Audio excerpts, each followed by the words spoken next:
আপনি কাউকে ভালোবাসেন কিংবা আপনাকে যে ভালোবাসে আপনি তার থেকে কি আশা করেন? কষ্ট না শান্তি? একটু সবাই মিলে বল, কষ্ট না শান্তি? খারাপ ব্যবহার না সুন্দর ব্যবহার? আপনি চান সে আপনার সাথে সুন্দর ব্যবহার করুক, সুন্দরভাবে কথা বলুক, হাসি মুখে কথা বলুক, আপনার জন্য করুক, আপনার জন্য ত্যাগ দিক, আপনার জন্য স্যাক্রিফাইস করুক, তার আমাকে ভালোবাসে। তা আপনারও তো একটা দায়িত্ব আছে। আপনি কি করলেন? আপনি ওর জন্য করতে লাগলেন। এবার আপনি হচ্ছেন ওর মতো, ও হচ্ছেন আপনার মতো। ভালোবাসা।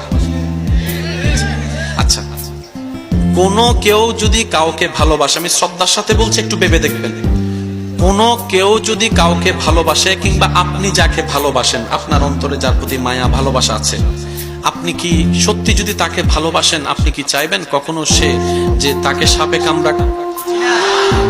আপনি কি কখনো চাইবেন তার শরীরটা আগুনে জ্বলুক? আচ্ছা, আপনি কি কখনো চাইবেন আপনার ভালোবাসার মানুষটা অপমানিত হোক? আপনি কি কখনো চাইবেন আপনার ভালোবাসার মানুষটা আগুনের কুণ্ডলিতে পড়ে যাক? আপনি কি কখনো চাইবেন আপনার ভালোবাসার মানুষটা কষ্টে থাকুক? আপনি কি কখনো চাইবেন আপনার ভালোবাসার মানুষটা ইজ্জতে আঘাত লাগুক?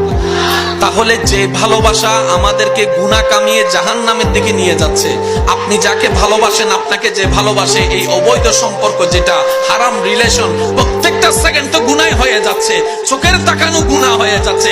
মানেন কিংবা না মানেন, এটা তো বাস্তবতা। কারণ আমাদের মানা না মানা নিয়ে আল্লাহর বিধান কখনো চেঞ্জ হয় নাই, কখনো চেঞ্জ হবে না।